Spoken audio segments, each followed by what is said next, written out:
எங்க நான் யாருன்னு கண்டுபிடிங்க பார்க்கலாம். மணியா? ஆஹா ஆட்டோ சுரேஷா? ஆஹா அப்புறம் கேபிள் வினோத்? இல்லையே. அப்போ அன்னைக்கு திண்டுக்கல்ல மீட் பண்ணமே மூதேவி, போலீஸ் வந்த உடனே விட்டுட்டு ஓடிட்ட. இதுக்கு தான் உங்ககிட்ட எல்லாம் கொஞ்சம் கராரா இருந்திருக்கணும். ஹலோ ஹலோ, பேசுங்க.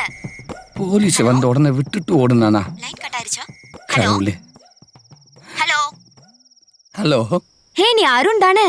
இல்லைங்க, இன்னைக்கு காலையில பஸ்ல ஃபோன் நம்பர் கொடுத்தீங்களே, கண்டக்டர். ஒரு நாளைக்கு 10 கண்டக்டர் கிட்ட நம்பர் கொடுக்குறேன். நீ டவுன் பஸ்ஸா இல்ல ரூட் பஸ்ஸா? ஏங்க, ஒரே ஒரு தடவையாவது நான் யாருன்னு கரெக்டா சொல்லிருங்க. அன்னைக்கு உடுமலைப்பேட்டையில மீட் பண்ணமே. இல்ல இல்ல, டெல்மி. நேத்து தாராபுரம் பஸ்ல நம்பர் கொடுத்தனே, அந்த முருகேசன் தானே? போடி போக்கத்தவள ஊரு பூரா நம்பரை கொடுத்து வச்சிருக்கா.